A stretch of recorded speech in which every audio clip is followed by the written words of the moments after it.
What's going on, man? How are you? We're doing really well here, Neil. And you? Fantastic. And today's topic is, should I take Tylenol during pregnancy? What is the generic name of Tylenol?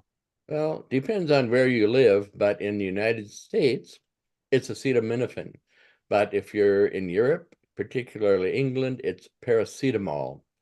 And there are lots of brand names. It's Mapap, Feverol, children's acetaminophen, Aspirin. So lots of different ways that people can buy Tylenol. Is Tylenol safe to take during pregnancy? Well, yes and no. There's some new evidence anyway that says maybe we should rethink it. But ACOG, that is the American College of OBGYN, says take it, but take it for as short a time as possible and for this lowest dose possible. So they're kind of in the middle, but that's, I guess, where they like to be. What are the risks of taking Tylenol? Well, there are a few. The big problem with Tylenol is that there's a very small difference between the therapeutic and the toxic dose. So it's really easy to overdose.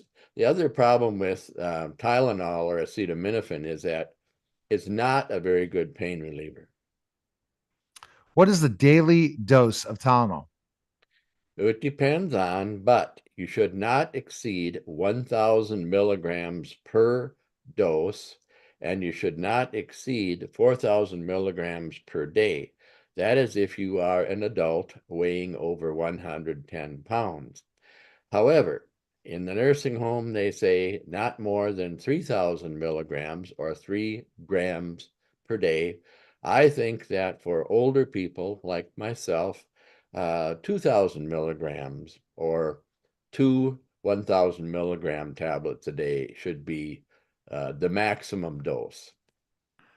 Which is the better pain relief, Tylenol or aspirin or the aspirin family? Well, Tylenol is not a good pain reliever, but the aspirin family, that includes many things. Ibuprofen, which is a generic name for Motrin. So there's Advil, there's Naproxen, there's Naproxen, but these medications work much better to relieve pain than Tylenol does. However, putting the two together is not a bad idea. You know, we were told to do that back when I was an orderly back in 1971. Give Tylenol and Motrin together. Very good pain relief, almost as good, and some people say as good as a narcotic like oxycodone. Is Tylenol safe in pregnancy? Well, I don't, it depends on who you ask. Again, ACOG is very um, careful, and they say uh, take as little as possible for as short a time as possible. But there are some new studies out and they have looked at children that are 3 years old. The problem with these studies is that it takes 15 months for a baby's brain to develop, and they could be taking Tylenol after they're born. So it's really hard to know whether there's any side effects. But if you look at the studies, they say ADHD and sleep problems are among the things you see with Tylenol use, but you don't know exactly how long those people have used Tylenol. It could be that they've had headaches throughout pregnancy and have used it for 3 months. You don't know. All right. The best place to go is ruraldocallen.com and pick up Pregnancy Your Way, available today on Amazon. Thanks, Doc. Thank you, Neil. All right. That was the Rural Doc Allen podcast.